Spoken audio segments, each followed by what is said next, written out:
गांव में रहने वाले लोगों को समझ नहीं आता है कि वो कौन सा बिजनेस करें, कंफ्यूज रहते हैं या फिर शहरों को देख देख कर थोड़ा अपने आप को डिमोटिवेट फील करते हैं।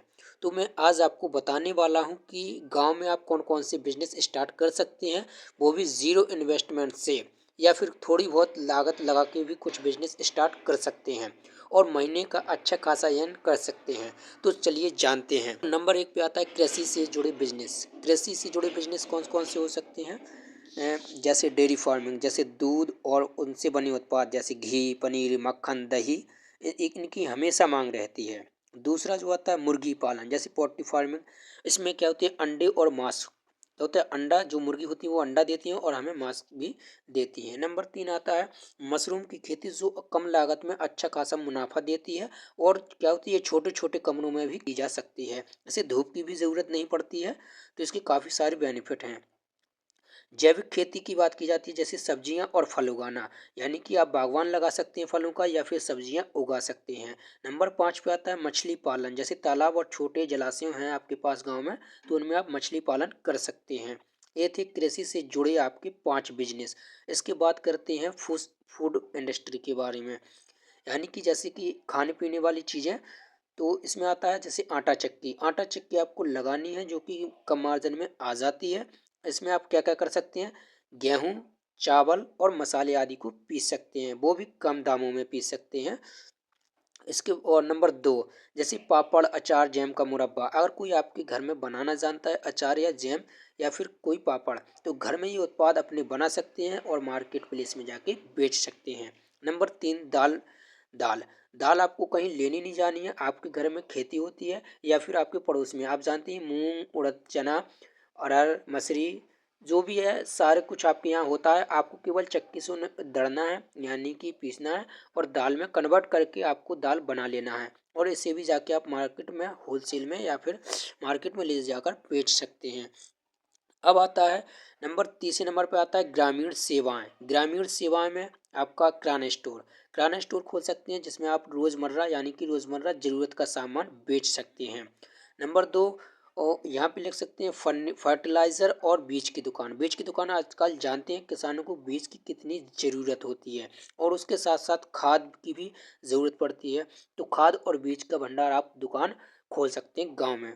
और इसके बाद तीसरे नंबर पे आता है मोबाइल और इलेक्ट्रॉनिक्स रिपेयरिंग। तुम जानते हो गांव में क्या होता है, गांव में बहुत सारे क्या होते हैं, रिपेयरिंग सेंटर नहीं होते हैं। तो वो क्या होते हैं, दूसरे गांव में जाते हैं, तो अपने गांव में एक रिपेयरिंग सेंटर खोल सकते हैं जहाँ पे आप टीवी, कोई भी फ्रिज, कूलर, पंखा, कोई भी इलेक्ट्रॉनिक सामान या फ़ोन सुधार सकते हैं। इसके बाद आता है आपका चौथे नंबर पे आता है छोटे मैन्युफैक्चरिंग बिजनेस। मैन्युफैक्चरिंग बिजनेस में जैसे अगरबत्ती और मोमबत्ती, ये क्या होते हैं, घरेलू और धार्मिक क्या होते हैं, उपयोग में की जाती है, धार्मिक स्थानों पे उपयोग की जाती है। नंबर दो पे आता है हैंडसम प्रोडक्ट, यानी कि प्रोडक्ट या ब्यूटी प्रोडक्ट, जैसे जैसे मिट्टी के बर्तन या फिर ये, यानी कि ये ब्यूटी प्रोडक्ट भी आप बेच सकते हैं, जैसे कि जनरल स्टोर में बेचा जाता है। नंबर इसके बाद आता है नंबर जो पाँच आता है वो होती है सामाजिक सेवाएं। सामाजिक सेवाएं क्या होती हैं, जैसे सोलर पैनल बिजनेस। बिजली की बचत करने वाले इलाकों में आप ये कह सकते हैं सोलर प्लांट लगवा सकते हैं। स्कूल और कोचिंग सेंटर खोल सकते हैं, यानी कि आजकल तुम जानते हो ये ट्रेंड चल चुका है। स्कूल और कोचिंग का क्या एक ट्रेंड चल चुका है, तो अपना एक छोटा सा प्राइवेट स्कूल या एक छोटा सा कोचिंग सेंटर खोल सकते हैं, बच्चों को पढ़ा सकते हैं। नंबर तीन आता है ट्रांसपोर्ट सर्विस। ट्रांसपोर्ट सर्विस में आप ई रिक्शा ले सकते हैं या फिर ऑटो ले सकते हैं या फिर कोई क्या कहें पिकअप ले सकते हैं जो माल ढोने के काम आएगी, या सवारी के लिए आप ऑटो ले सकते हैं या कोई मिनिमम ई रिक्शा ले सकते हैं। कुछ नहीं ले सकते हो आप ई रिक्शा ले सकते हैं। इसके बाद जो आपका होता है छठे नंबर पे आता है ग्रामीण पर्यटन। पर्यटन का मतलब होता है एक होम स्टेट बिजनेस, जैसे कि गांव के अनुभव लियो के पर्यटकों को ठहरने के लिए जगह, या आप कहते हैं एक ऐसा स्थायी एक छोटी सी जगह बनाइए जहाँ पे लोग घूमने जा सके, पार्किंग टाइप का, जहाँ पे आदमी शाम और सुबह थोड़ा सा मनोरंजन कर पाएँ, बैठ पाएँ, उठ पाएँ।